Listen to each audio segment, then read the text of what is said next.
আসসালামু আলাইকুম প্রিয় শিক্ষার্থী, আজকে যে বিষয়টি নিয়ে তোমাদের ক্লাস করব সেটি হলো অক্টাল টু হেক্সাডেসিমাল। অক্টাল আমি গত ক্লাসে বলছি, অক্টাল হলো 3 বিটের কোড আর হেক্সাডেসিমাল হলো 4 বিটের কোড। কয় বিটের কোড? এটা 3, এটা 4। অক্টাল থেকে সরাসরি কখনো হেক্সাডেসিমাল করা যায় না। এটা দেখো, এখান থেকে পরীক্ষায় হচ্ছে 3 মার্ক, খুব সহজেই তোমরা কমন পাবা। অক্টাল টু হেক্সাডেসিমাল, এই নিয়মটা অনেকবার পরীক্ষায় এসেছে। অক্টাল থেকে হেক্সাডেসিমাল সরাসরি করা যায় না। অক্টাল থেকে হেক্সাডেসিমাল করতে হলে অক্টাল সংখ্যাটাকে প্রথমে বাইনারি করতে হয়, তারপর বাইনারিটাকে আবার হেক্সাডেসিমাল করতে হয়, হেক্সাডেসিমেল। অক্টাল থেকে বাইনারি, বাইনারি থেকে হেক্সাডেসিমাল। অক্টাল হলো 3 বিটের কোড। অক্টাল কত বিটের কোড? 3 বিটের কোড। অর্থাৎ অক্টাল সংখ্যাকে 3 বিট করে বাইনারিতে রূপান্তর করব।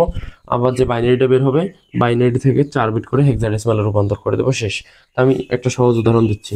এখানে লিখলাম হচ্ছে 75.16। এটা আছে আমাদের অক্টালে, করতে বললো হেক্সাডেসিমাল। তাহলে আমাদের কি করতে হবে? এই যে 75.16 যেটা আছে, এটাকে 3 বিট করে প্রথমে বাইনারিতে রূপান্তর করতে হবে। বাইনারি 3 বিটের কোড 1 2 4। এখান থেকে 7 বের করলে 4 2 6 আর 1 7, তিনটাই লাগে, অর্থাৎ তিনটার মান 1।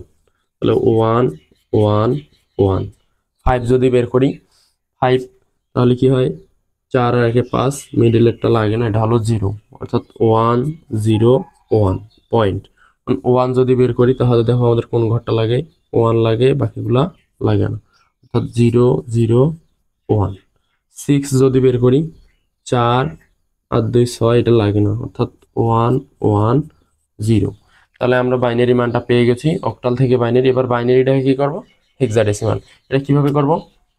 এই দিক থেকে 4 বিট 4 বিট করে সাজিয়ে যাব, ওই দিক থেকে 4 বিট 4 বিট। এটা হলো রেডিক্স পয়েন্ট। এই দিক 4 বিট সাজিয়ে যাব, ওই দিক 4 বিট করে সাজিয়ে যাব। এখন দেখো, আমরা যদি সাজাই তাহলে কি হয়? 1 0 1, এখানকার একটা 1 নিলাম, এখানে 1 ঠিক আছে, এখানকার আর একটা 1। 4 বিট পূরণ করার জন্য 2টা শূন্য লাগে, 2টা সামনে শূন্য বসিয়ে দিলাম।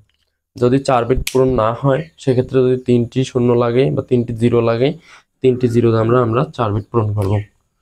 সেম ভাবে এটা এই পাশ থেকে, তাহলে 0 0 1, এখানকার একটা 1, আবার 1 0, আবার পেছনে ডাবল 0। এখন দেখো, এগুলো আমরা হেক্সাডেসিমালে প্রকাশ করে দেবো, শেষ। এখন দেখো এটা কত হয়? হেক্সাডেসিমাল 4 বিটের কোড 1 2 4 8। তো প্রথমে দেখো, প্রথমে 2 ডিজিট শূন্য, তার মানে এই দুইটা বাদ, শেষের 2 ডিজিটের মান 1 আছে, অর্থাৎ এই 2 ডিজিট আমরা যোগ করব। তাহলে 2 আর 1 3। তারপর কত হয়?